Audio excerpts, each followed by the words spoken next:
The mafia boss's baby wouldn't stop crying on the plane until a shy mother did the unthinkable. Before we continue, tell us where you're watching from. And if this story touches you, make sure you're subscribed, because tomorrow I've saved something extra special for you. Now, let's jump right back in. The pressurized air of the aircraft cabin was a stale, recycled breath against Mike Nelson's skin. At 30,000 feet, suspended between the sprawling lights of New York and the distant promise of Los Angeles, he was a king in a cage. In his world on the ground, his name was a key that opened any door and a threat that silenced any argument. He was a man who commanded legions with a nod, whose wealth could reshape skylines, and whose influence ran like a dark river beneath the city. But here, in the narrow confines of first class, he was nothing. He was powerless. The source of his utter impotence was cradled awkwardly in his arms. His infant son, Jeffrey, was screaming. It was not a simple cry of hunger or discomfort. It was a raw, primal wail of pure misery, a sound that seemed to tear from the baby's very soul. The shriek cut through the dull drone of the engines, a sharp, relentless siren that had been sounding for the better part of an hour, each cresting wave of sound a fresh assault on Mike's composure. Mike's hands, which had brokered deals and ended lives with equal steadiness, trembled around the infant carrier he had abandoned on the seat beside him. A film of sweat coated his brow, cool against his temples. He tried rocking the baby, but his movements were stiff and uncertain, more like a nervous tic than a soothing motion. He murmured words, sounds he had heard mothers make in parks, but his voice, accustomed to issuing commands, came out as a gravelly, unconvincing rasp. He was failing, and the entire flight was his audience. He could feel their eyes on him, even when they tried to be subtle. The businessman across the aisle, who had earlier given him a deferential nod upon recognizing him from a financial journal, now pointedly stared out the small oval window, his jaw tight with annoyance. A woman 2 rows ahead, her hair styled in an elaborate twist, kept glancing back over her seat, her expression a potent mixture of pity and exasperation. Even the flight attendants, usually so composed and efficient, exchanged worried glances from the galley. Their painted smiles, fixed and bright, did not hide the concern, or perhaps the professional frustration in their eyes. They saw a father struggling, a common enough sight, but Mike felt the humiliation like a physical blow. He was Mike Nelson. He did not struggle. He conquered. His frustration was a hot, coiling thing in his gut. In his world, a problem like this, a source of such public disruption, would be solved swiftly and permanently. An annoyance would be removed. A disruption would be silenced. But he could not command a baby to be quiet. He could not intimidate an infant into submission. All the tools that had built his empire, all the fear and respect he had cultivated over 2 decades, were utterly useless against the unformed, desperate misery of his own son. The baby's cries grew louder, more desperate, and with every piercing scream, another piece of Mike's formidable composure chipped away, exposing the raw, unfamiliar helplessness beneath. The unrelenting sound was more than just a noise, it was an accusation. It dragged him back into the murky depths of his past, to the very foundation of this unwanted fatherhood.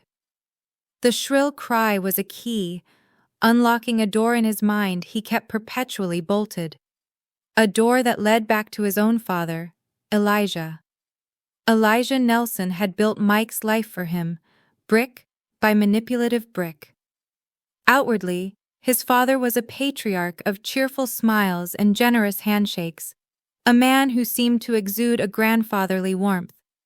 He cultivated an image of a benevolent leader, both in his legitimate businesses and in the shadowy organization that was the true source of their family's power. But behind his eyes, Mike had always seen the cold, ceaseless ticking of a calculator. Elijah was always weighing outcomes, always arranging people like pieces on a board only he could see. From his earliest years, Mike was not raised as a son, but as a successor. His childhood was not filled with games of catch, but with lessons in leverage. He remembered one afternoon, He could not have been more than 10, sitting in the heavy leather chair in his father's study, a place that always smelled of old paper and ambition. A man named Arthur, one of his father's longtime associates, stood before Elijah's desk, pleading his case about a failed shipment. The man was sweating, his voice trembling. Mike had liked Arthur, who sometimes brought him small, carved wooden animals. Elijah had listened patiently, his expression one of deep sympathy. When Arthur was finished, Elijah had smiled his warm, disarming smile. "Arthur, you have been with me for 20 years, he had said, his voice gentle. You are like family. Arthur had nearly wept with relief. Elijah stood, walked around the desk, and placed a hand on the man's shoulder. Which is why this is so difficult. But a weak link, no matter how beloved, jeopardizes the entire chain. You understand? The warmth in his voice had not changed, but the message was delivered with the finality of a blade. Arthur had understood. He had left the room a broken man, and Mike never saw him or his carved animals again. After he was gone, Elijah had turned to Mike, his smile gone, replaced by the cool, appraising look of a teacher. Sentiment is a luxury, Michael. Loyalty is a currency. When loyalty no longer buys security, the account must be closed. Do you understand? Mike had nodded, the lesson settling like a cold stone in his young stomach. That was his education. He learned about power, not love. He was taught cautionary tales of betrayal, not bedtime stories. Elijah's obsession was the family name, the continuation of their lineage, the endurance of the empire he had built from his own father's smaller, cruder enterprise. This obsession curdled into a deep-seated fear, as Mike grew into a young man who showed no interest in women or romance. He was quiet, solitary, and emotionally distant. He excelled at the tasks his father set for him in the business, showing a sharp, ruthless intellect that pleased Elijah, but his personal life was a blank page. Elijah did not see a complex young man grappling with the cold realities of his upbringing. He saw a threat to his legacy. His paranoia took root, blooming into two terrifying possibilities in his mind. Either his son was impotent, a biological dead end, or he was, as Elijah would spit in moments of private fury, inclined toward men. Either outcome spelled the end of the Nelson dynasty. The thought consumed him. He began to watch Mike with a hawk's intensity, his cheerful facade barely concealing his mounting panic. He decided that if his son would not secure the family's future on his own, he would force him to. The baby's scream sharpened again, pulling Mike from the memory of the study and plunging him into a more recent, more poisonous one. The memory of that night was a smear of disorientation and shame. His father had insisted on a celebratory dinner, just the two of them, to mark the closing of a particularly difficult acquisition. There was a toast. "To my son," Elijah had said, his eyes glittering in the low light of the exclusive restaurant, making his father proud. It was a rare moment of supposed fatherly pride, and the very rarity of it should have been a warning. Mike remembered the drink, a fine, aged spirit, tasting slightly off, thick and cloying on his tongue. He had thought little of it at the time. The world had softened at the edges after that, his thoughts turning to sludge. His memory of the rest of the evening was a disorienting, sickening haze. He had a vague, fractured image of his father guiding him from the restaurant, a strong hand on his arm. He remembered the smooth ride of an elevator, the muffled sounds of a hotel corridor, the click of a keycard. He remembered his father's voice, low and reassuring, saying something about resting for a while. Then, his father was gone. A woman had entered the room. She had a practiced smile and empty eyes. Mike remembered feeling a profound sense of violation, of being a passenger in his own body, his limbs heavy and unresponsive. He was aware of her presence, of her touch, but he was disconnected from it, watching from a great, foggy distance. He woke up the next morning alone in the unfamiliar hotel room, his head throbbing with a chemical ache. A deep soul-level certainty settled in him, cold and hard. Something had been stolen from him. Months passed. The incident was a poisoned memory he tried to bury, another testament to his father's suffocating control. He threw himself deeper into the business, the cold logic of numbers and power a welcome anesthetic. Then a woman named Elena appeared at one of his private offices. He recognized her instantly. She was the woman from the hotel. With a detached sort of calm, she stood before his desk and informed him she was pregnant. It was then that the full, monstrous scope of his father's plan became clear. Elijah had not just hoped for an heir, he had manufactured one. He had drugged his own son and orchestrated a conception to satisfy his obsession. Mike had felt a cold, hollow sickness spread through him, followed by a surge of white-hot, impotent rage. He had never been close to a woman, had never known tenderness or genuine intimacy. His life had been a sterile landscape of business and violence. Now this stranger was carrying his child, a child conceived in the ultimate act of deceit. But he was trapped. Elijah had already won. The plan was in motion, and Mike, for all his power in the outside world, was powerless against his father's will. Elena, to her credit, had a resolve of her own. During their tense final meeting, surrounded by lawyers, she made it clear she refused to terminate the pregnancy. She wanted the child, for reasons Mike never bothered to understand. Perhaps she saw the baby as her only lottery ticket in a hard life. Perhaps she had a flicker of maternal feeling. It did not matter. After that meeting, he never saw her again. The entire affair was handled through intermediaries, another transaction in a life full of them. Then, 9 months later, a sterile, typed letter arrived. It informed him that Elena had died from complications during childbirth. It also stated, with cold finality, that he was now the sole legal guardian of a healthy baby boy. Jeffrey. And now Jeffrey was screaming in his arms, a living, breathing testament to his father's manipulation and his own emotional detachment. This child was not born of love or even passion, but of a cold, calculated duty. Mike looked down at the red, scrunched-up face, the mouth open in a perfect O of misery, and felt nothing. Not love, not connection, only a vast, empty chasm and the suffocating weight of an obligation he never chose.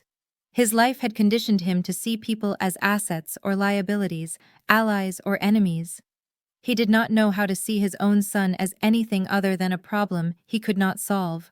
Just as the hot knot of his anger and frustration tightened to an unbearable degree, just as he felt an awful, terrifying impulse to shake the child just to make the noise stop, a movement caught his eye. Across the aisle, a woman was standing up.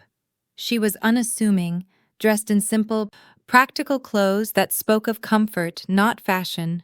Her hair was pulled back neatly from her face. There was a quietness about her, a deliberateness in her posture that was the complete opposite of Mike's coiled tension. She did not ask for permission. She did not offer a hesitant, "Can I help?" She simply met his desperate, wild-eyed gaze for a fraction of a second. In her eyes he saw not pity, but a calm sort of recognition. Then she moved. She crossed the narrow aisle, her step sure and steady despite the slight tremor of the plane. She reached across him, her hands moving with an unpracticed certainty. Mike flinched instinctively. He was not used to people entering his personal space uninvited, not used to being touched by strangers. But her focus was entirely on the screaming baby. Her hands were gentle yet firm as they slid beneath Jeffrey's back and head, lifting him from Mike's rigid, clumsy grasp. The moment Jeffrey's body settled against her shoulder, the crying stopped. It did not fade. It did not dwindle. It ceased. The sudden, profound silence was more shocking than the noise had been. It left a ringing in Mike's ears. He stared, frozen in his seat, as the woman began to rock Jeffrey with a slow, rhythmic sway that seemed to come from a place of deep instinct. She hummed a soft, tuneless melody, her cheek resting against the top of the baby's head. Geoffrey, who had been a stiff, shrieking bundle of misery, melted into her embrace, his tiny body going soft and pliant. A small fist that had been clenched in distress uncurled and rested on her shoulder. Mike's mind, usually a fortress of strategy and logic, was a chaotic storm. How? Why? He had tried everything. He had more resources than a small nation, yet this ordinary woman had accomplished in 3 seconds what he had failed to do for an hour. She had not used force or intimidation. She had used a language he did not speak, a power he did not possess. Tenderness. He watched her, a stranger, comforting his son. He watched as Geoffrey's frantic breaths evened out, his eyelids fluttering before closing in an expression of perfect peace. The woman glanced at him, her eyes holding no judgment, only a calm understanding that unnerved him more than any physical threat. In that moment, he was not the fearsome Mike Nelson. He was just a man who had been shown a fundamental deficiency in himself, a coldness so profound he could not even comfort his own child. She had stepped into his world, a world defined by control and fear, and had disarmed him with a simple act of kindness. For the first time in his adult life, a chink appeared in his armor, not from an attack, but from a gentle touch. As the plane began its slow descent toward the lights of Los Angeles, Mike Nelson sat silently, watching a stranger hold his sleeping son, and wondered if his entire life had been built on the wrong kind of power. A brief, polite exchange had occurred after Geoffrey had fallen asleep in her arms. She had transferred the sleeping infant back to Mike with the same gentle efficiency, and the baby did not stir. Mike, feeling a strange compulsion to acknowledge the debt, had offered a clumsy, formal thank you. His voice felt thick in his throat.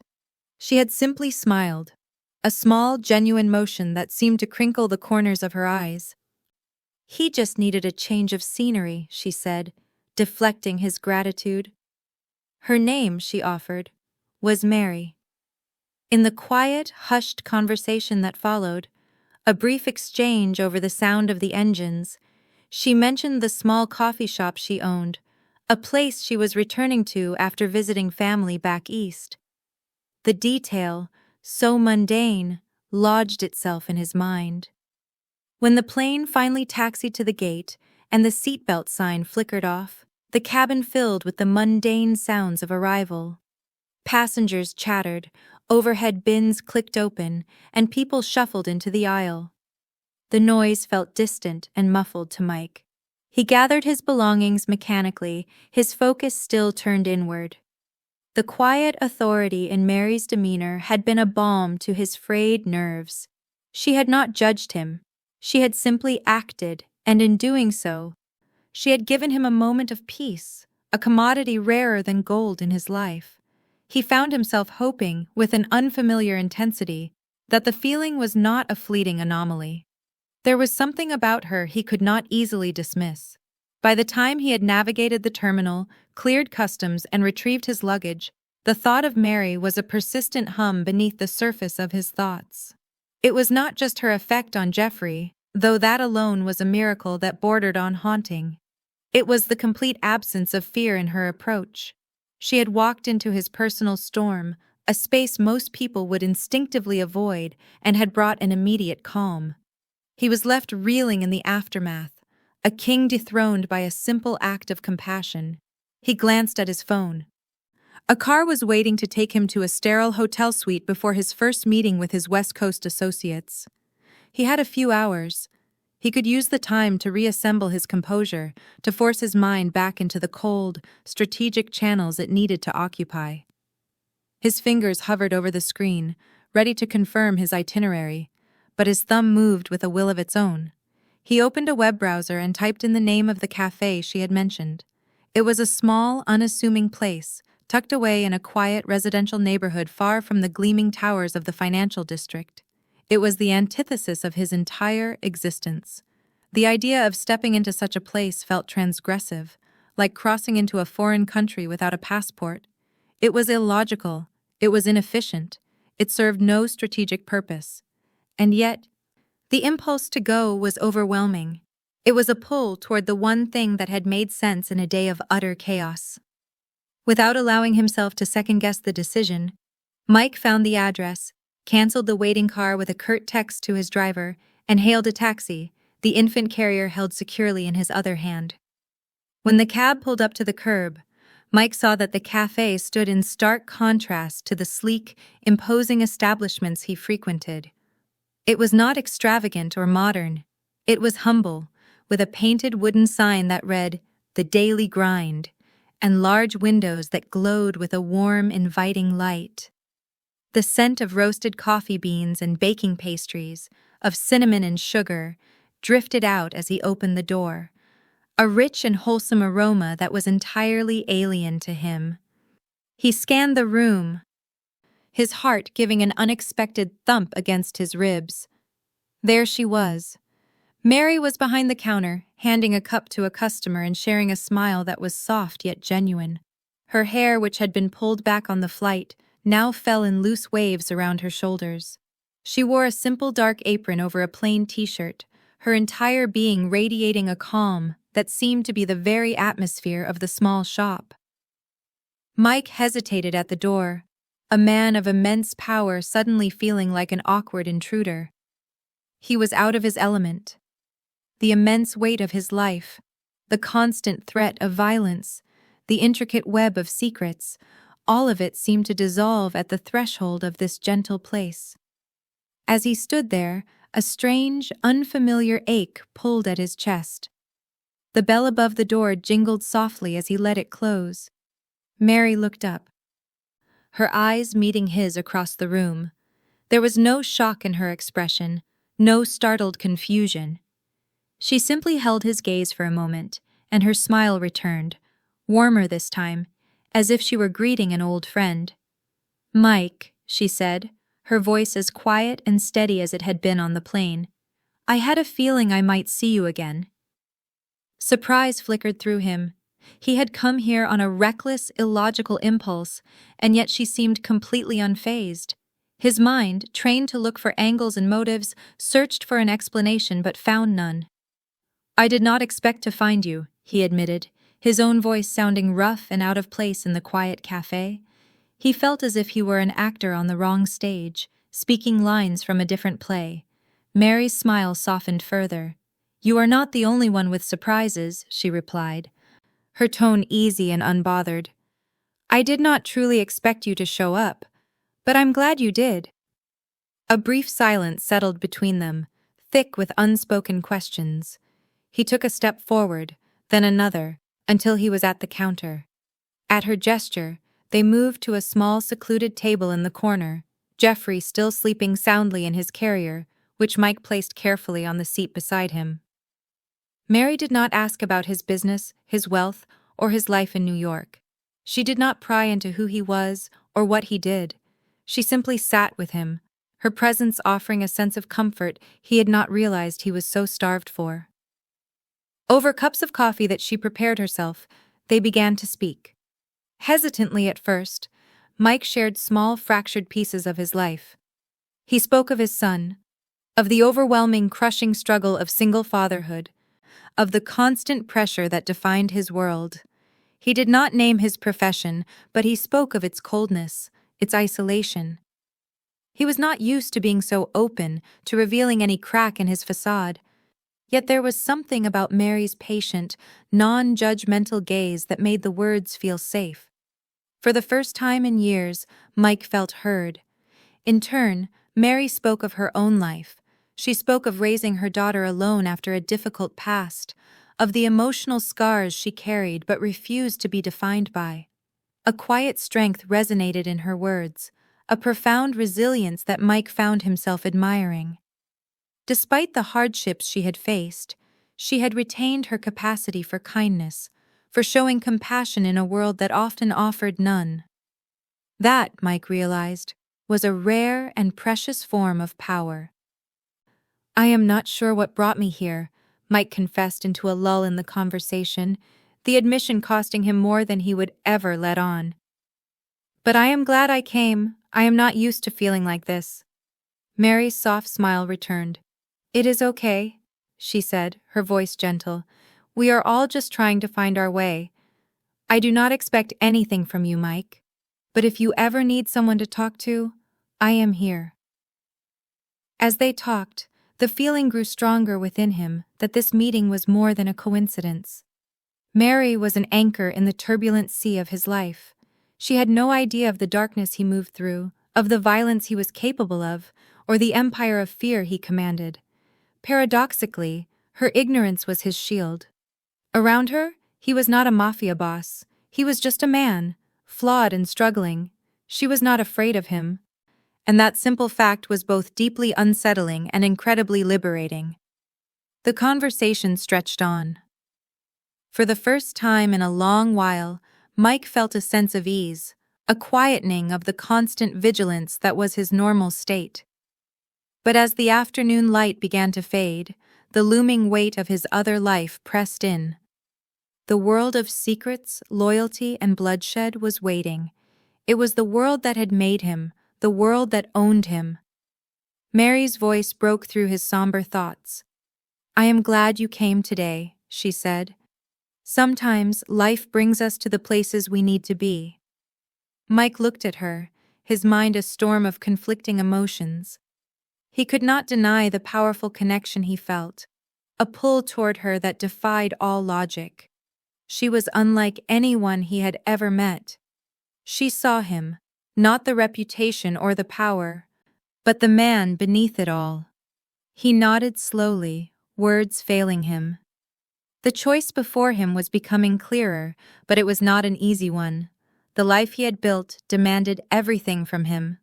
And yet, here in this small cafe, Mike felt a glimmer of something else, a chance to become someone more than the man his father had created. When it was finally time to leave, he stood, the transition back to his own world feeling like a physical jolt. Before he could turn to go, Mary looked up at him, her expression one of pure, uncomplicated sincerity. "Take care of yourself, Mike," she said softly, "and your son. If you ever need to, you know where to find me."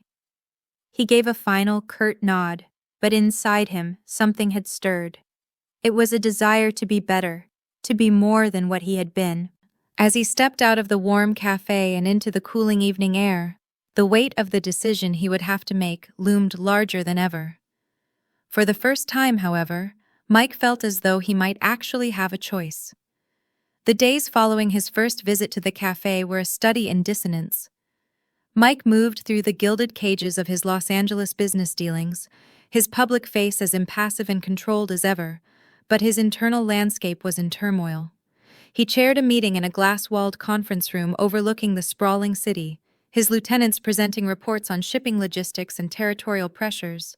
But his mind kept drifting to the scent of roasted coffee and the quiet strength in Mary's eyes.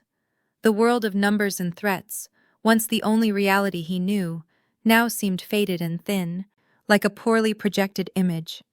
The true solid reality was the memory of a sleeping baby and a woman's simple, unafraid smile. He felt the pull of his duties more acutely than he had in years, but now it felt like a heavy chain yanking him back to a life he was beginning to question. With each passing hour, the peace he had felt in Mary's small cafe seemed more and more like a distant dream, a brief, impossible oasis in the desert of his existence. Her kindness had cut through the layers of armor he had spent a lifetime building, and now he felt the draft. He had not known he needed that warmth, but having felt it, its absence was a tangible ache that settled deep in his chest. The hotel suite he occupied was a sprawling, sterile space designed to impress visiting dignitaries and high-rolling gamblers. It had every luxury one could imagine, from a fully stocked bar to a panoramic view of the city lights. But it was not designed for an infant.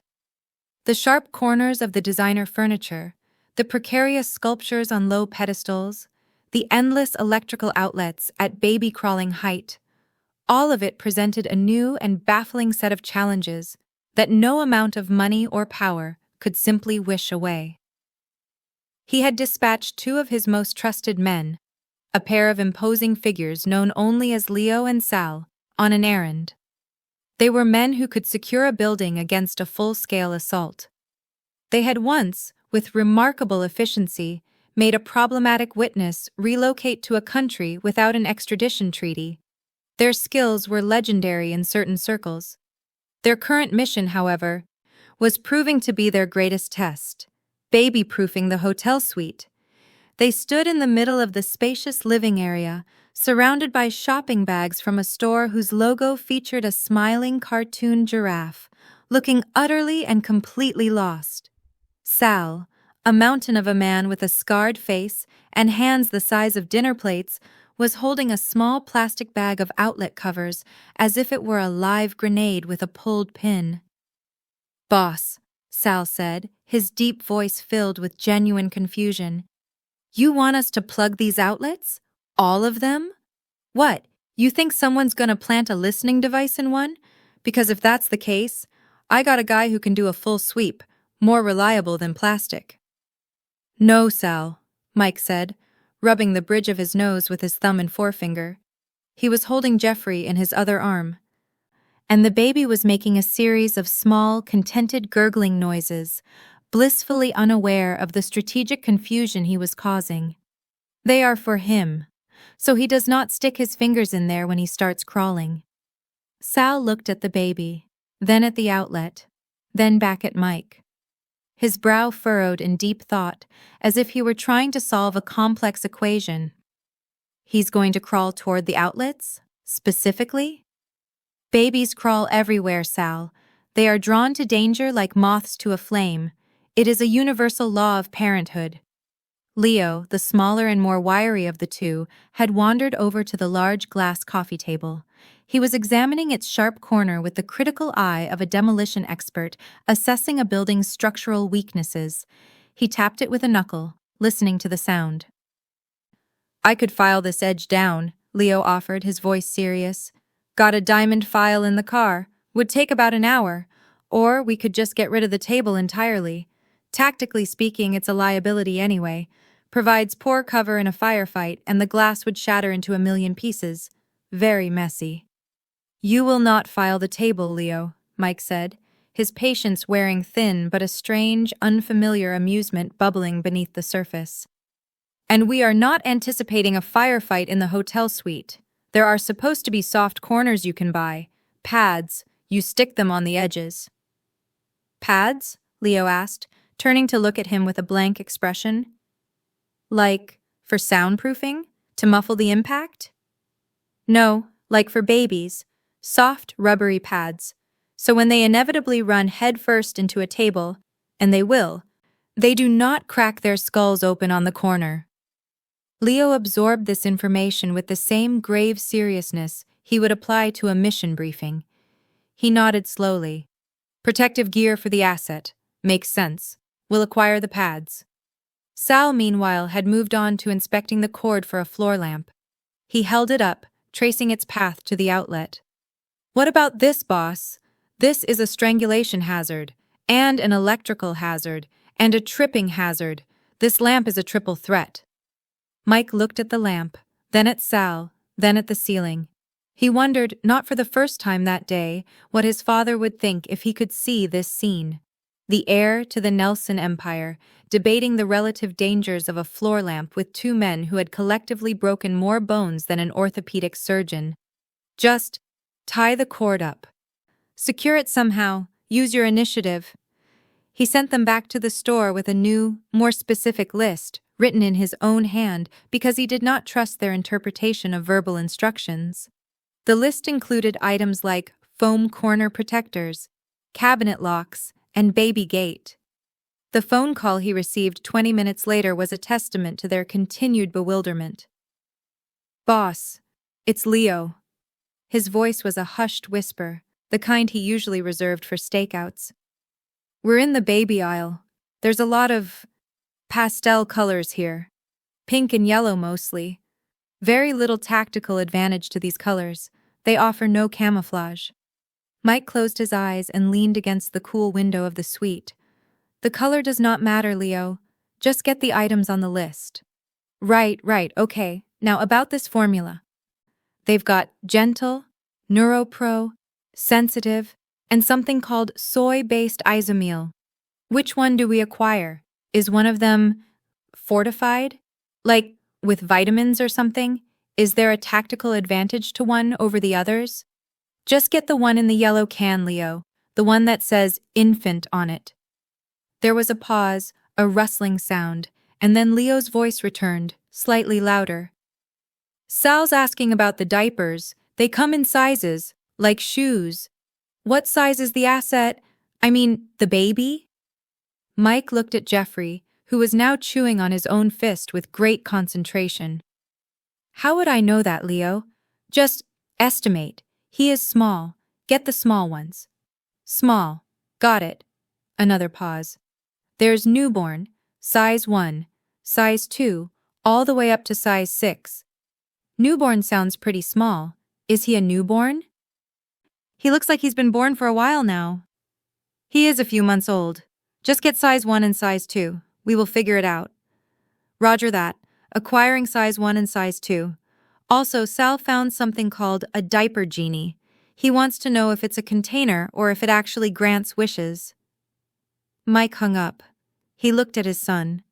His son looked back at him, drool running down his chin, utterly unconcerned with the logistical chaos he was causing. Despite everything, Mike felt a corner of his mouth twitch upward. This was his new life. One foot in a world of violent certainty, the other in a world of baffling pastel-colored uncertainty. It was exhausting. It was absurd. And yet, there was something about it that felt more real than anything he had experienced in years. The phone call from his father came later that night. Mike had just managed to get Jeffrey to sleep after a frustrating hour of trial and error. The formula had to be the right temperature, a lesson he learned after being rewarded with a face full of spit-up. The swaddle, a technique Mary had briefly shown him, had taken 7 attempts to get right. When the baby finally closed his eyes and his breathing evened out, Mike felt a sense of accomplishment that rivaled any successful business acquisition. The silence in the hotel suite was a rare and precious commodity. The phone's insistent chime shattered it. He moved quickly to grab it before it could wake the baby, his heart rate spiking with a familiar annoyance. He knew who it was before he looked at the screen. "You have been quiet," Elijah said, his voice smooth and pleasant, a tone he used when he was circling a subject like a shark sensing blood. There were no pleasantries. There never were. "I have been busy, Father," Mike replied, his tone neutral as he moved into the far corner of the suite, away from the sleeping baby. "Busy is good. Busy is profitable," Elijah said. "The D'Angelo situation on the West Coast requires your attention. He has become bold. He thinks our focus is elsewhere. What with your new responsibilities, you need to remind him of the cost of such boldness." The D'Angelo family was a perennial thorn, a smaller organization that periodically tested the boundaries of the Nelson territory. It was a routine matter, usually handled by a local lieutenant with a firm, violent message. For his father to bring it to him directly and to pointedly mention Jeffrey was a clear test. He was asking Mike if he still had the stomach for the work. "I will handle it," Mike said, his voice flat. "I know you will," Elijah said, a hint of steel entering his voice. "I also hear you have been making Detours, a small coffee shop in a quiet neighborhood, an interesting choice for a man of your refined tastes." The casual way his father dropped the information was a clear message. "I am always watching. There are no secrets from me." Mike felt a cold knot tighten in his stomach. It was one thing for his father to control his business life. It was another entirely for him to invade this small, fragile thing he was exploring with Mary. "I had a coffee," Mike said, his voice flat, emotionless. Elijah chuckled, a dry, humorless sound that scraped against Mike's ear like sandpaper. "Of course you did. Just remember what is important, Michael. A moment of distraction can cost a lifetime of work, our family's legacy. Do not let some woman with a sad story and a quaint little shop soften you. You are a Nelson. Do not ever forget what that means." The call ended, but the threat lingered in the air like a foul odor. Mike stood in the darkened suite, the city lights casting long shadows across the floor, and felt the familiar cage closing in around him. Elijah would never approve of someone like Mary. She did not fit the mold. She was too gentle, too genuine, too good. Her value could not be measured in dollars or influence, and therefore, in Elijah's eyes, she would have no value at all. The anger and defiance that rose in Mike were potent, a hot wave that pushed back against the cold grip of his father's control. The intrusion did not push him away from Mary, it propelled him toward her. He found a break in his schedule the next afternoon, a 4-hour window between a meeting about logistics and a dinner to solidify a new distribution channel. He told himself it was foolish, a significant risk. But the memory of the peace he had felt in her cafe was a powerful lure. He arranged for a trusted nanny, a woman vetted more thoroughly than most government officials, to watch Jeffrey. Then he went back. This time, when he walked in, the bell above the door sounded like a welcome home. Mary was at a small table near the window doing paperwork, a small pair of reading glasses perched on her nose. It was a simple domestic image, and he found it inexplicably charming. She looked up, and the smile that spread across her face was immediate and unguarded. It struck him with a force that left him breathless for a second. "You came back," she said, as if it were the most natural thing in the world. "I said I might," he replied, feeling the tension in his shoulders begin to ease for the first time in days. He walked toward her, and she gestured to the chair across from her.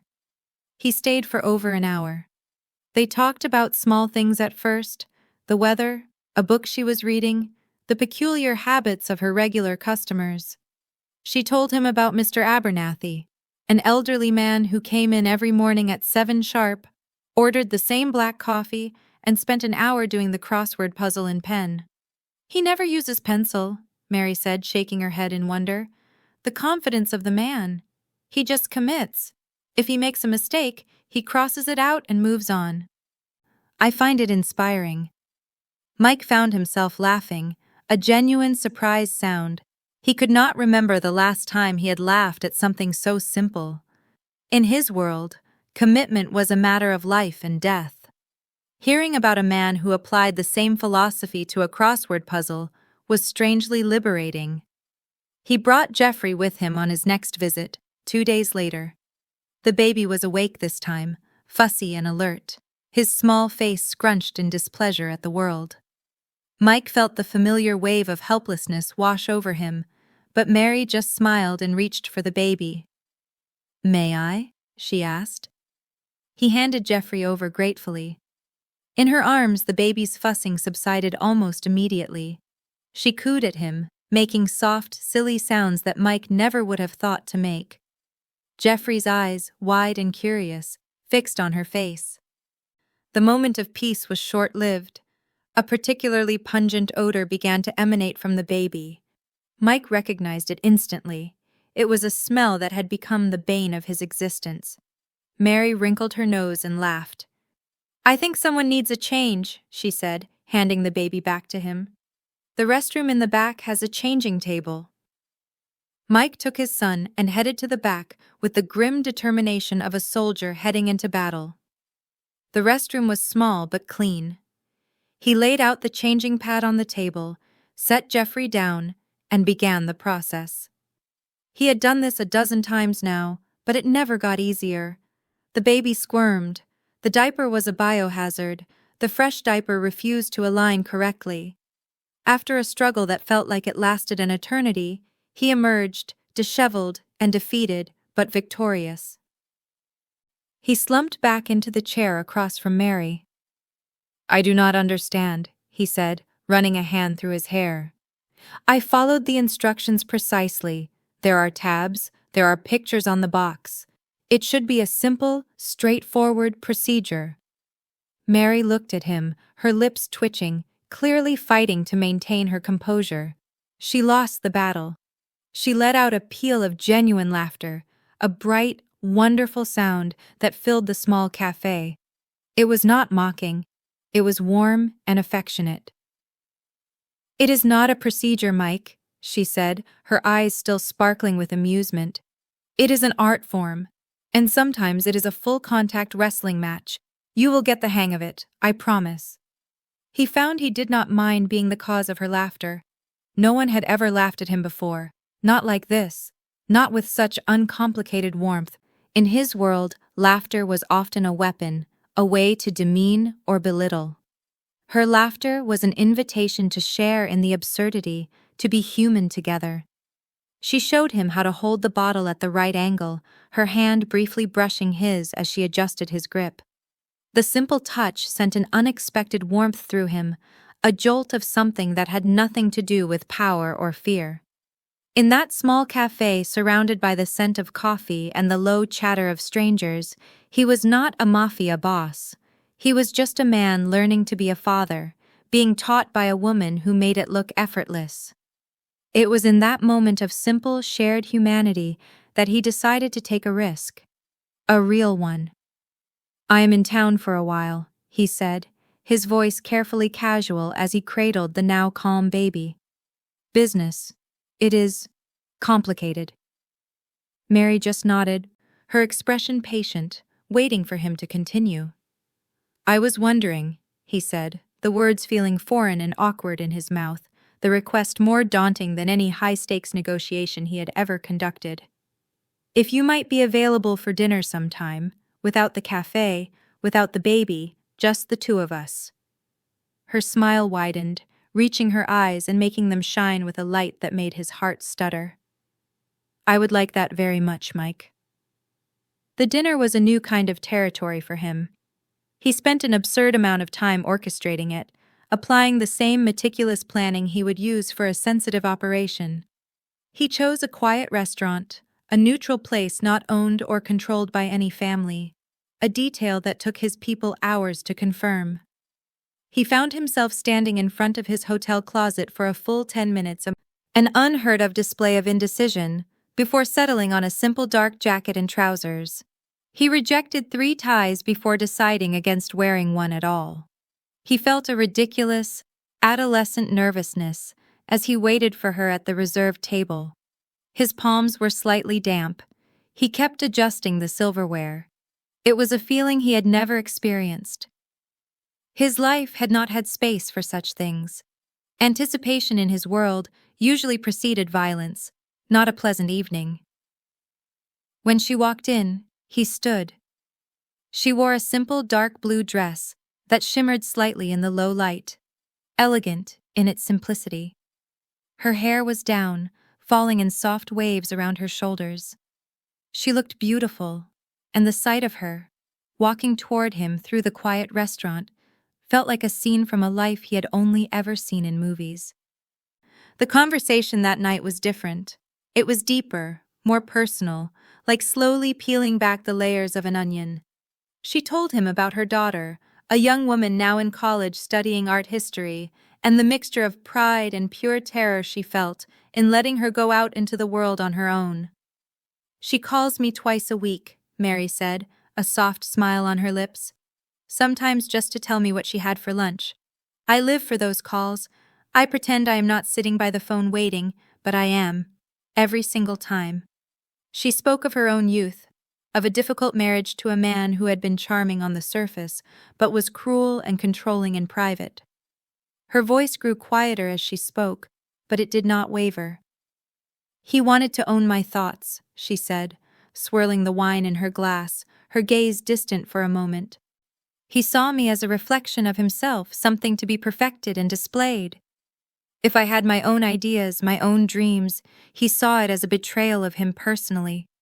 It took me a long time to realize that his cage was made of words and expectations, but it was still a cage. She looked up, her eyes clear and direct. I left him with nothing but a suitcase and a 2-year-old daughter. It was the most frightening and the most liberating day of my life. He taught me what I did not want. I learned that real strength is not about controlling other people. It is about controlling your own life, choosing your own path. Her words resonated with a painful, almost unbearable clarity. He saw the parallels to his own life, to his father's suffocating control, his obsession with Mike being a perfect reflection of his own cold ambition. He found himself opening up in a way he never had before, the words spilling out of him almost involuntarily. "He decided who I was going to be before I was born," Mike said, his voice low, the words tasting like a long-held secret finally released.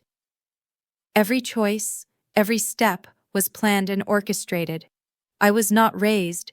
I was built, like one of his buildings, cold, functional, and serving his purpose. My childhood was not filled with games or laughter. It was filled with lessons, lessons in power, in leverage, in the cost of weakness." "And is that who you are?" Mary asked softly. "The man he built?" He looked at her, at the genuine compassion in her eyes, a compassion that asked for nothing in return. For the first time, he considered the question with real, unflinching honesty. "I do not know," he confessed. The admission a profound act of vulnerability that left him feeling exposed and strangely relieved.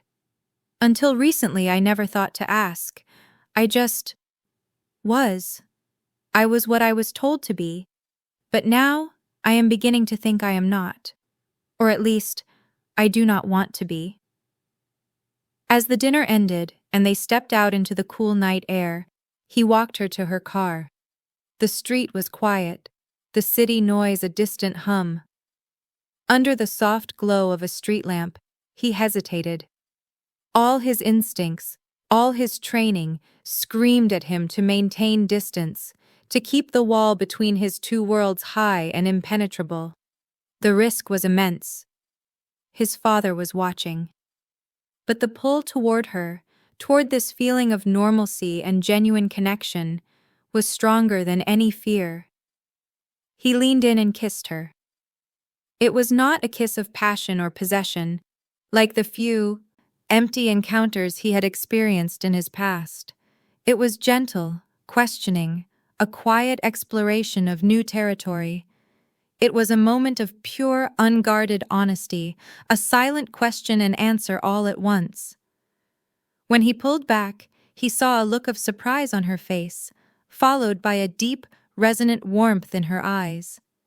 It was a look that made him feel seen, truly seen, for the first time in his entire life. The feeling of hope was so potent it was almost dizzying. He returned to his hotel suite that night, feeling lighter than he had in years, the world seeming brighter, more full of possibility. He checked on Jeffrey, who was sleeping peacefully, and he stood by the crib for a long moment, just watching his son breathe. For the first time, he looked at the baby and did not just see an obligation or a consequence. He saw a future. The moment was shattered the next day. A sleek black car, one of his own fleet, had been tailing him for days. He had known, of course, he always knew, but he had chosen to ignore it. Now, the purpose of that tail became horrifyingly clear. He received a package at his hotel, delivered by a courier with impassive, unreadable eyes. There was no return address, no note, just a plain brown envelope, thick with contents. His fingers, steady as a surgeon's, untied the string. Inside was a single, high-resolution photograph. It was of him and Mary, standing under the street lamp, caught in that quiet, intimate moment.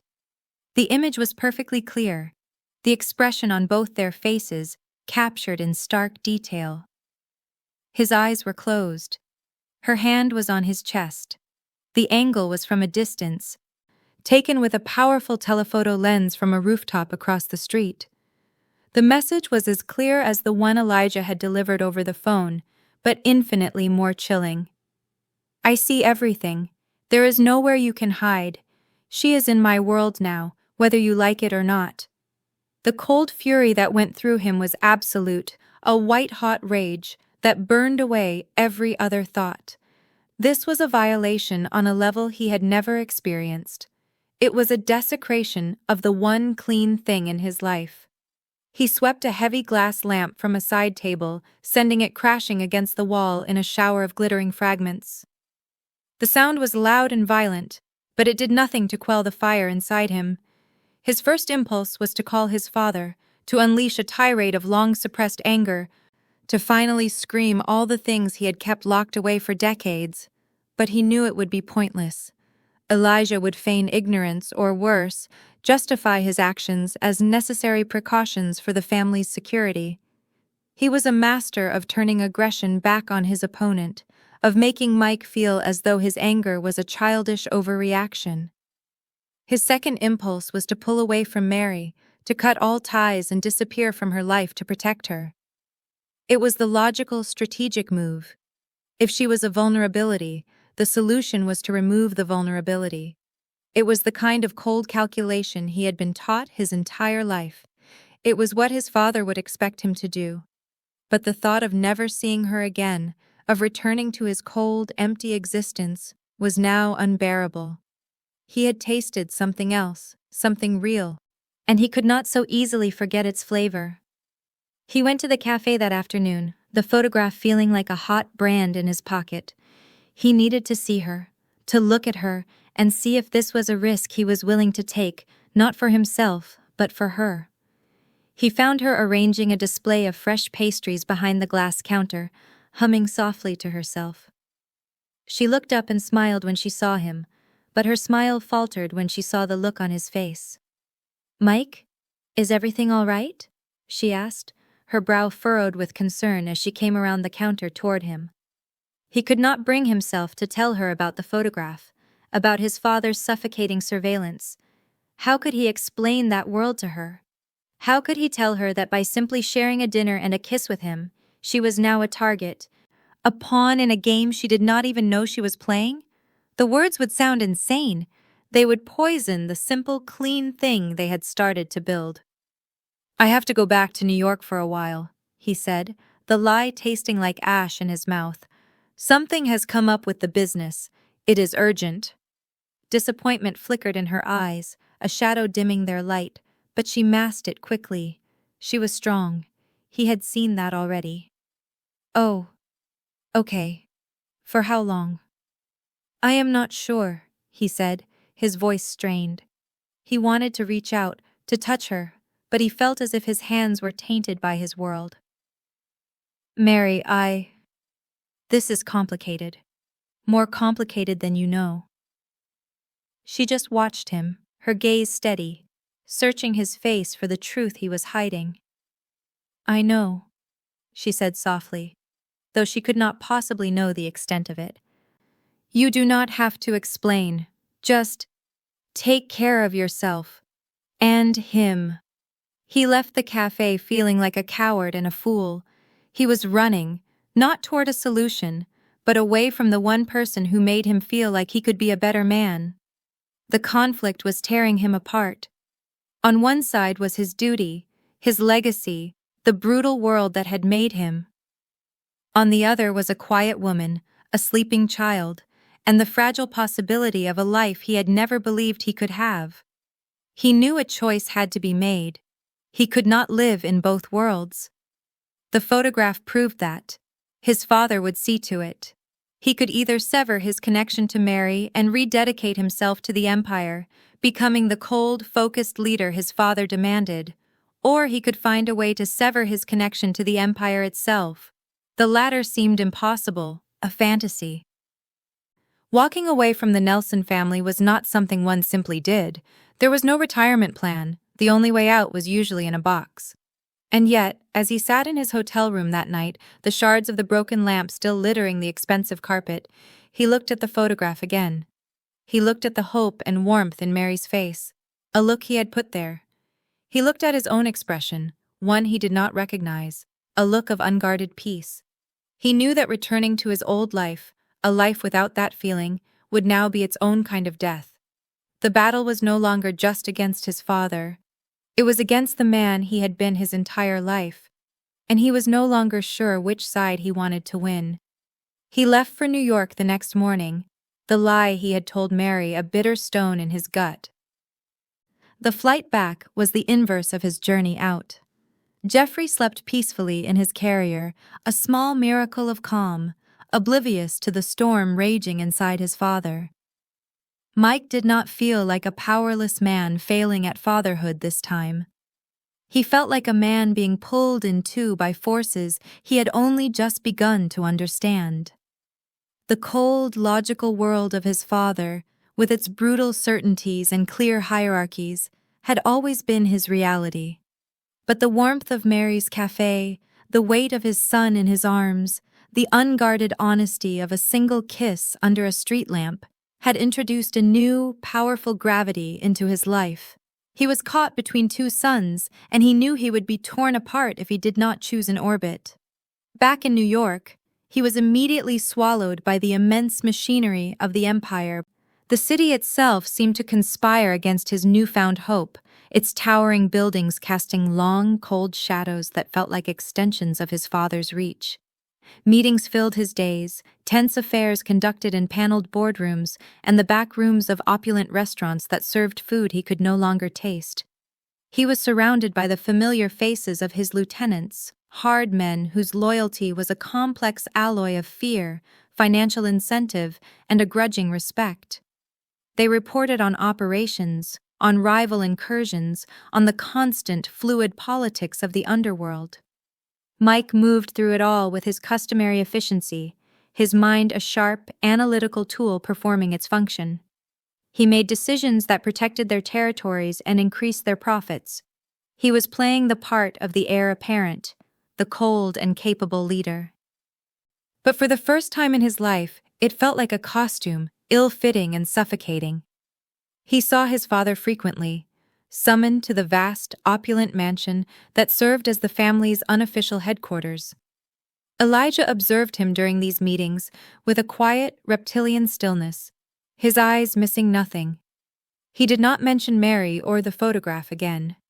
He did not need to. The point had been made with exquisite clarity. The surveillance was a leash, and his father was simply letting him feel its length, allowing him to run just far enough before the inevitable yank. Elijah was confident, certain that his son, faced with the complexities and dangers of an outside attachment, would retreat to the safety and power of the life he knew. He believed he had already won, but something had fundamentally shifted in Mike. A tectonic plate deep within his soul had moved, and it could not be moved back. The peace he had felt with Mary was not a fleeting anomaly, a momentary lapse in his conditioning. It was a baseline, a new standard against which he now measured his entire existence. The power he wielded in New York, once a source of pride and security, now felt hollow, a performance for an audience he no longer wished to impress. The respect he commanded from his men felt like a cage built of their fear. He would catch his reflection in the dark glass of a skyscraper and see a stranger in an expensive suit, his expression a mask of command. He thought of his unguarded reflection in the photograph his father had sent, the softness in his own face, and the contrast was a physical ache. He found himself doing things he had never done before. He would wake in the middle of the night to check on Jeffrey, not out of duty, but out of a strange, blooming affection. He would stand by the crib in the dim light and just watch his son breathe, marveling at the tiny fingers, the peaceful face. He started making clumsy attempts at playing with the baby, dangling toys and making ridiculous faces. The first time Jeffrey laughed, a pure, bubbling sound of delight, Mike felt something crack open in his chest, something warm flooding through the cold spaces of his heart. The turning point came during a high-level meeting concerning a long-standing rival, a man named Lorenzo. Lorenzo was a veteran of the old wars, a cunning operator who had survived decades in the business by knowing when to push and when to yield. Recently, he had pushed. One of his operations had infringed on a key Nelson distribution route, a bold and costly provocation that could not be ignored. The consensus in the room, among the circle of hard-faced men gathered around the long table, was clear and brutal. A message had to be sent. Lorenzo needed to be eliminated, his operation absorbed. It was a standard, almost textbook response. It was the response Mike himself would have ordered without a second thought only a few weeks ago. His second in command, a sharp and ambitious man named Dominic, laid out the plan with relish. He was a lean, hungry man with cold eyes and a quick mind, always eager to prove his worth. He tapped a location on a satellite map projected onto the wall. "We can isolate him at his daughter's wedding next month," Dominic said, his voice calm and professional. "It will be public, messy. It will send a message that no one is untouchable, not even in their most joyful moments. The fear it will generate will be worth more than a dozen back-alley hits." Mike looked at the map, then at the smiling face of Lorenzo's daughter in an attached file. She was young, probably in her early 20s, her face bright with the innocent happiness of a bride-to-be. He thought of Mary talking about her own daughter, of the pride and fear in her voice as she described letting her go out into the world. He thought of Jeffrey, sleeping in the next room, his future an unwritten page. The cold calculus of his world, the detached logic of assets and liabilities, suddenly felt grotesque, monstrous. "No," Mike said, his voice quiet but carrying an authority that silenced the room instantly. Dominic looked up, his brow furrowing in confusion. "Boss, it is the perfect opportunity. Maximum impact, minimal risk to our people." "We will not touch him at his daughter's wedding," Mike stated, his gaze sweeping over the faces of his men.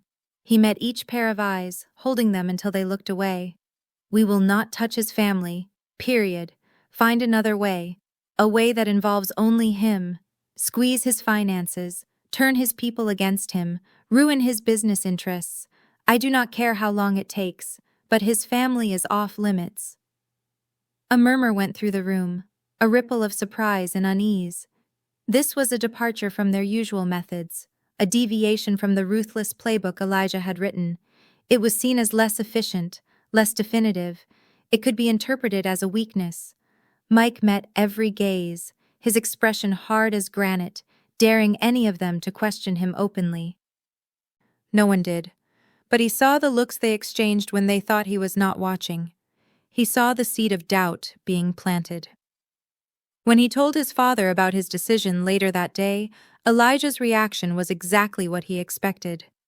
They were in Elijah's vast, opulent library, a room designed to project power and history.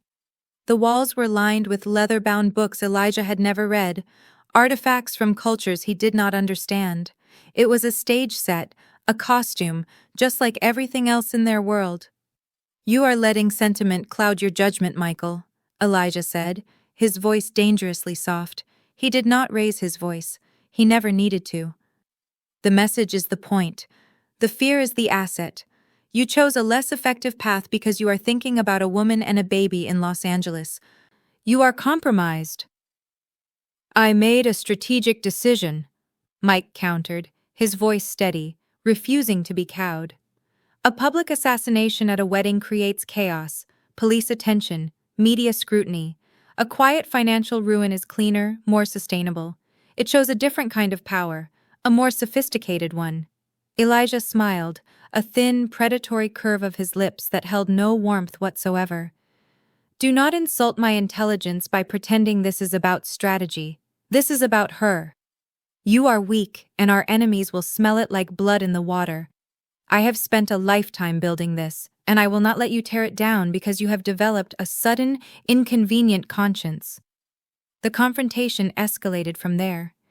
It was a battle of wills, the culmination of a lifetime of simmering resentment and suffocating control. For the first time in his life, Mike did not back down. He did not retreat into silent compliance. He pushed back, arguing his point, defending his decision not as a moment of weakness, but as a new way forward. "Your way is old, father," Mike said, the words feeling both treasonous and liberating as they left his mouth. "It is a cycle of bloodshed that never ends. Every enemy we create has a family, and those families grow up to become new enemies. There are other ways to hold power." "There is only one way," Elijah hissed, his mask of cheerful civility finally dropping to reveal the raw, furious tyrant beneath. His face was a twisted mask of contempt. "The way that ensures survival, the way I taught you, and you are jeopardizing it. You are jeopardizing everything we have built. Everything I have given you. Mike left the library that night knowing his father was right about one thing. He was compromised. Not because he was weak, but because his definition of survival had changed. It was no longer about the empire, about the Nelson name and its dark legacy. It was about Jeffrey. It was about Mary. It was about the possibility of a life where he did not have to become his father to feel powerful. He spent the next 2 weeks putting a plan in motion. It was the most complex and dangerous strategy he had ever conceived, and he executed it with the same cold precision his father had instilled in him. The irony was not lost on him. It was not about expanding territory or eliminating a rival. It was about escape. He was using all the skills his father had taught him, all the ruthless efficiency and strategic foresight, but he was using them against the very system he was supposed to inherit. He was dismantling his own cage from the inside. He began quietly, moving personal funds into untraceable accounts overseas. He created new identities, layers of shell corporations and trusts that would be nearly impossible to unravel. He set up a clean, legitimate business, a logistics company, using proxies his father's people could not track. He worked late into the night, long after his associates had gone home, covering his digital tracks with the meticulous care of a man planning a heist. The most difficult part was securing Mary and Jeffrey's future. He could not simply disappear.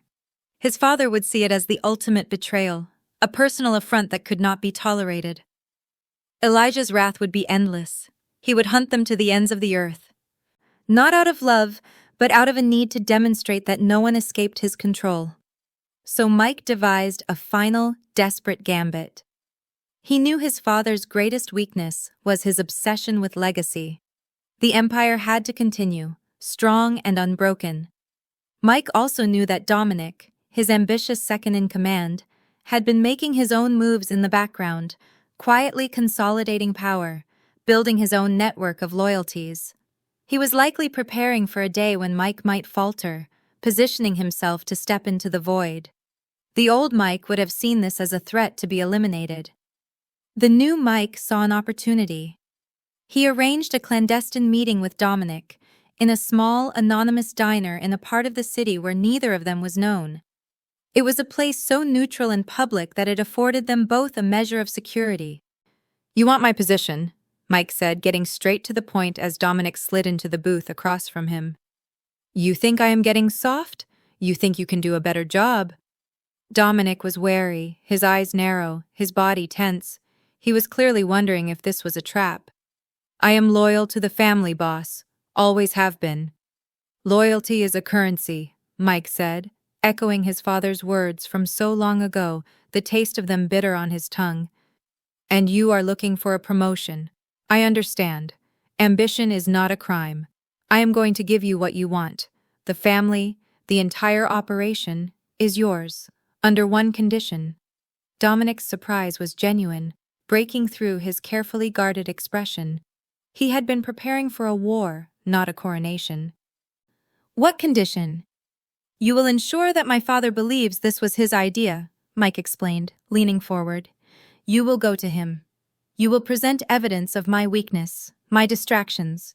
You will show him the financial records of the clean business I am building as proof of my divided loyalties. You will convince him that I am a lost cause, a liability that needs to be cut loose for the good of the family. You will suggest that the only way to save the empire is to install a stronger, more focused leader, you. You will make him believe he is choosing you to save his legacy from his own disappointing son." He let the plan sink in. It was a masterpiece of manipulation, appealing to both Dominic's ambition and Elijah's ego. It gave his father a way to win, to cast out his failed son, while preserving the empire under a hand-picked, more suitable successor. "And in return?" Dominic asked, his mind clearly working through the angles, calculating the risks and rewards. "In return," Mike said, his voice cold and absolute, "you will erase me. My son and the woman I am with, Mary, are to be declared off-limits, Untouchable.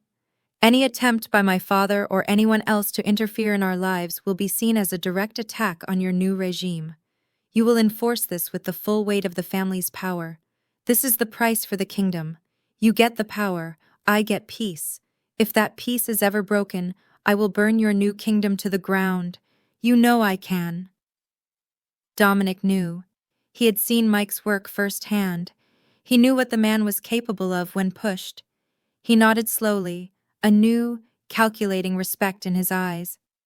The deal was struck over cold cups of coffee in an anonymous diner. The final confrontation with his father was almost anticlimactic. Dominic had played his part perfectly, presenting his case with just the right mixture of reluctance and ambition. Elijah summoned Mike to the library one last time. The old man sat behind his massive desk, a folder open in front of him. He did not look angry. He looked tired and profoundly disappointed, which was, Mike knew, a far more potent weapon in his arsenal. Dominic has shown me things, Elijah began, waving a hand at the folder. Your new life, your clean investments, your continued pathetic obsession with that woman and her little coffee shop. I had hoped you would come to your senses. I see now that I was wrong. You do not have the stomach for what is required. You are not the man I raised you to be. Mike stood silently before the desk, letting his father perform the final act of their long, tragic play. You are making a mistake, Mike, Elijah said, his voice laced with a cold finality. You think you can just walk away from this? From me? From the family? You do not know what you are doing. Mike did not flinch. I have spent my whole life doing what you wanted, Father, but not anymore. I am done with all of it. Elijah stood, his expression cold and calculating. You are weak, Mike. You always have been. It was your mother's blood, I always suspected. You think you can leave this life, this legacy? You cannot. It is in your blood. You will come crawling back when that woman leaves you, when the real world chews you up and spits you out.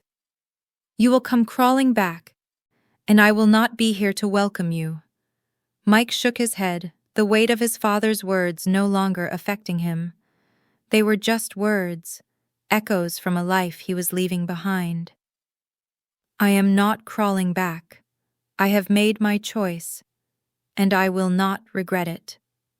For a moment, there was nothing but silence between them, thick and suffocating. The tension was a living thing in the room.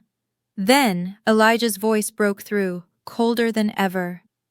You are not my son anymore, he said, his eyes narrowing with contempt. You are nothing to me, a disappointment, a failure. I have no son. Mike's heart did not falter. He had heard those words, in one form or another, his entire life. They had been wielded as a threat, a tool to keep him in line. Today, they did not cut him. They were just the final, impotent barbs of a man who had lost. He was free. Goodbye, Father, Mike said, turning on his heel and walking out the door, out of the library, and out of the life that had been built for him. He did not look back. He flew to Los Angeles that same day, Jeffrey in his arms. The city looked different as the plane descended. No longer a place of business dealings and territorial disputes. It looked like a beginning. He did not go to a hotel. He went straight to Mary's cafe. He found her on a bench outside, her face turned toward the evening sun, which cast a warm, golden glow over the quiet street. She looked peaceful, lost in thought. She looked up as he approached, her eyes widening in surprise, then softening as she saw the change in his expression. He was not the same man who had left her with a flimsy excuse and a troubled look. He was lighter. He was free. Mike, she said softly, standing as he reached her. What is going on? He took her hands in his heart pounding not with fear, but with a new, terrifying hope. I have left it all behind, he said, his voice clear and steady. The business, my father. Everything. I am not going back. Ever. I am here. For you. For Jeffrey. For us. Tears welled in Mary's eyes, bright and shining in the twilight. She searched his face, looking for the lie, for the catch. She found neither. She pulled him into an embrace, her arms wrapping around him as if she would never let go. "You really mean it?" she whispered into his shoulder. "I mean it," he said, his voice thick with an emotion he was no longer afraid to feel. "I have chosen this life. With you. With our son. If you will have me." She pulled back slightly, her hands framing his face, her eyes meeting his. "I will have you, Mike, all of you."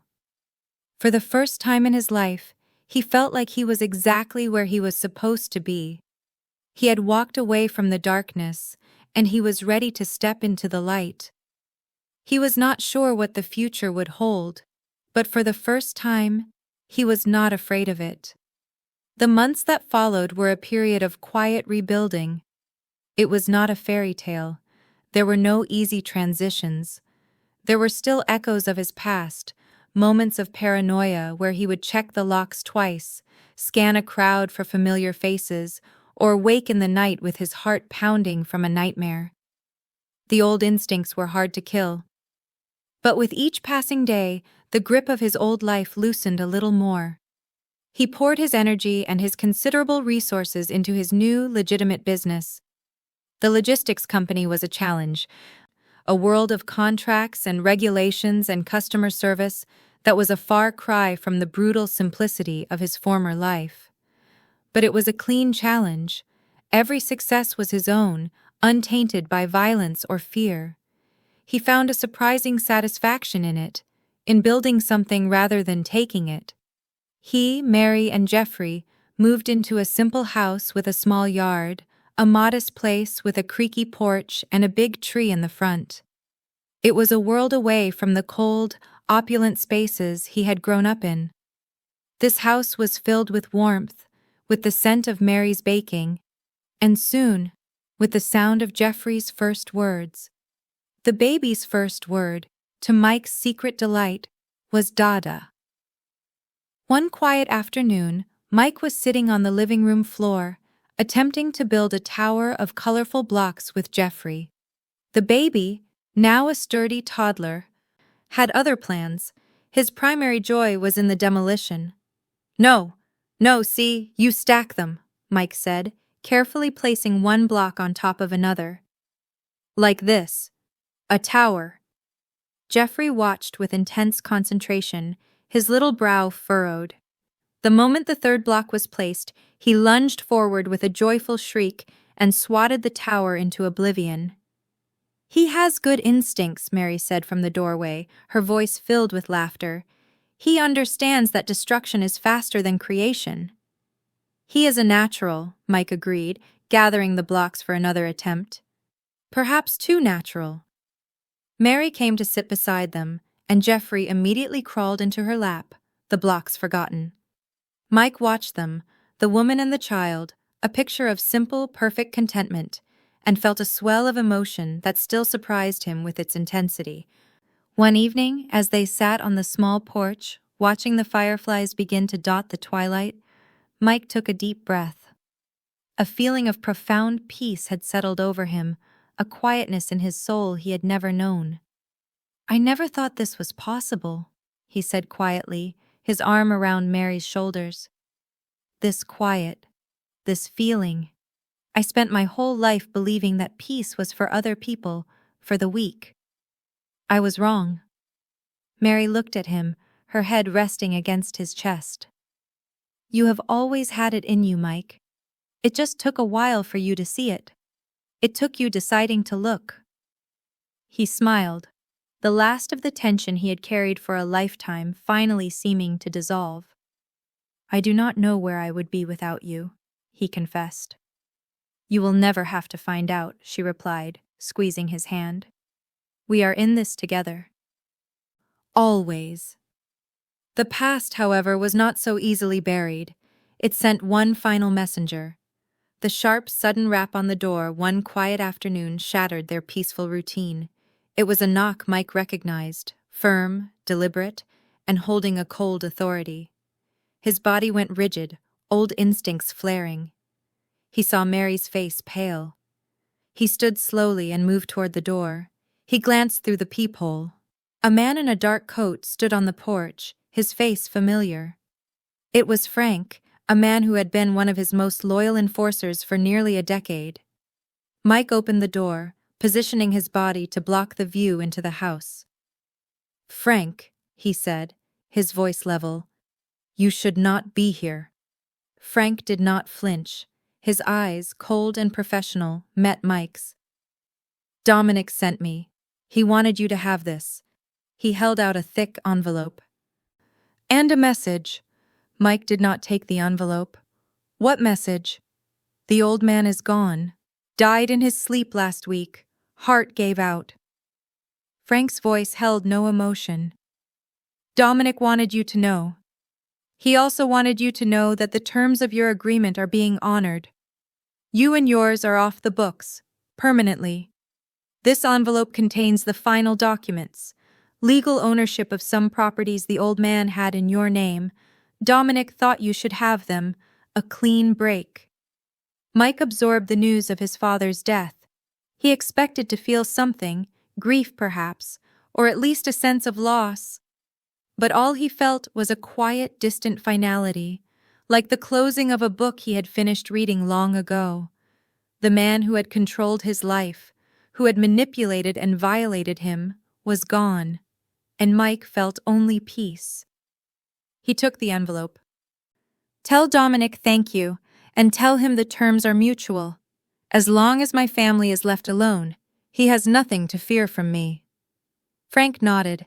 He glanced past Mike, just for a moment, taking in the modest house, the toys scattered on the porch. A flicker of something, perhaps curiosity, passed through his eyes. Then he turned and walked away. Mike closed the door and locked it. He turned to find Mary standing in the middle of the room, her arms wrapped around herself. "Who was that?" she asked, her voice trembling slightly. He walked to her, took her in his arms. "A ghost," he said, saying goodbye. He did not tell her about his father's death. That was a wound he would examine in his own time, in his own way. For now, he simply held her. As the days turned into weeks, and the weeks into months, the shadows of the past faded into memory. Mike and Mary built their life together, brick by brick, day by day. It was a life of small joys. It was trips to the park, teaching Jeffrey to throw a ball. It was the scent of Mary's baking filling the kitchen on Sunday mornings. It was quiet conversations on the porch as the sun went down. It was ordinary, and it was everything. One afternoon, Mary was helping Jeffrey take his first wobbly, independent steps across the living room floor. Mike sat on the couch, his heart in his throat, watching his son toddle toward him with a look of fierce concentration. "Come on, buddy," he said, his arms outstretched.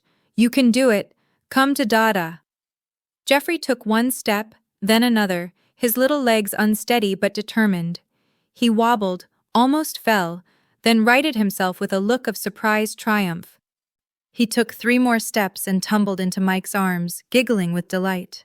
Mike held his son close, breathing in the scent of baby shampoo and innocence.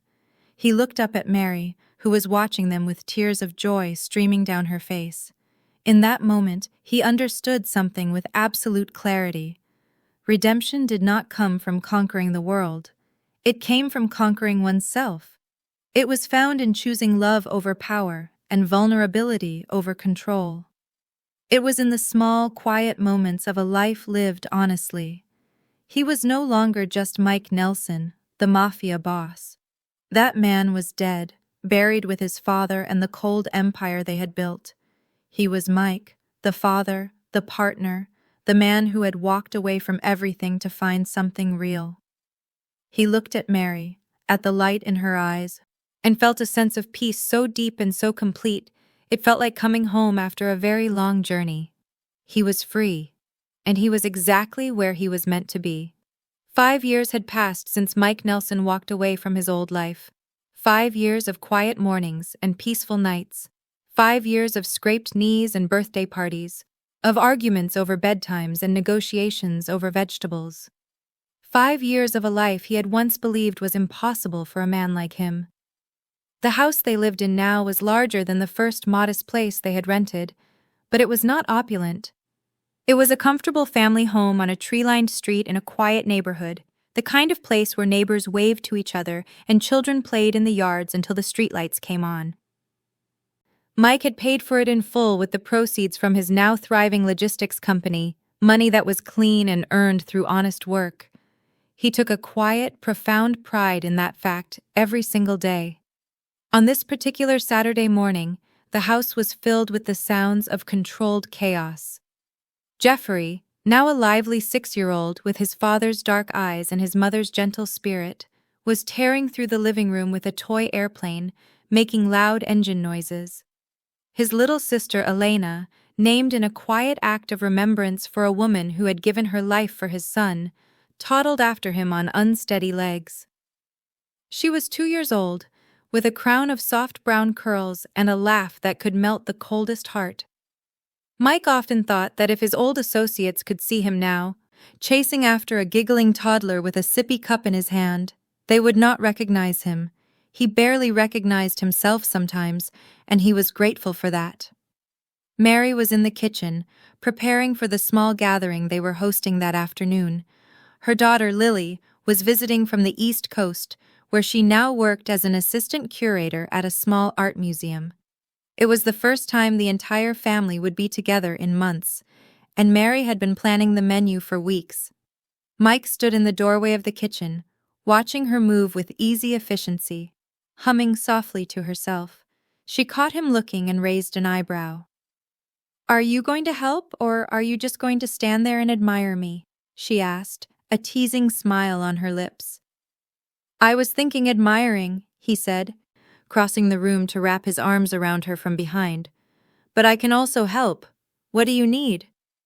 She leaned back into his embrace for a moment, a small sigh of contentment escaping her. "I need you to keep the children from destroying the house before Lily gets here, and maybe set the table." "I can do that," he said, pressing a kiss to her temple before releasing her. He found Jeffrey and Elena in the backyard, Jeffrey now attempting to explain the finer points of aviation to his little sister, who was more interested in eating a dandelion. "Elena, no, that is not food," Mike said, gently prying the flower from her small, determined fist. She looked up at him with wide, innocent eyes, and he felt his heart clench with a love so fierce it still surprised him after all these years. He scooped her up, and she immediately grabbed for his nose, giggling. "Dad, when is Lily coming?"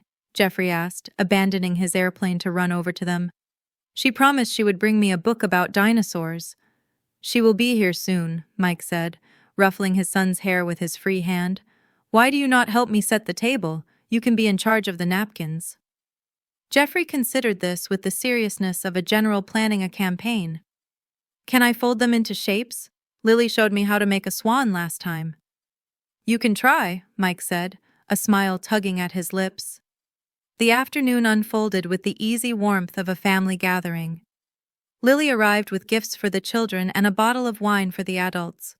She was a poised, intelligent young woman who had inherited her mother's strength and resilience.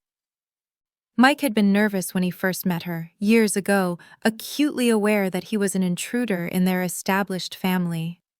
But Lily had welcomed him with a cautious grace that had slowly warmed into genuine affection. She called him Mike, never Dad, and he never expected her to. What they had was enough. It was real. They ate together at the long table in the dining room, the conversation flowing easily. Lily talked about her work, about a new exhibition she was helping to organize. Mary shared stories from the cafe, which she still ran with the help of a small, loyal staff. Jeffrey dominated the conversation for a while, explaining in exhaustive detail everything he knew about velociraptors. Elena contributed by throwing peas and laughing uproariously at her own antics. After the meal, as the sun began to set and cast long, golden shadows across the yard, Mike found himself alone on the back porch. He held a cup of coffee in his hands, the warmth seeping into his palms. He could hear the sounds of his family inside, the laughter, the clatter of dishes being cleared. It was a symphony of ordinary life, and to him, it was the most beautiful music in the world.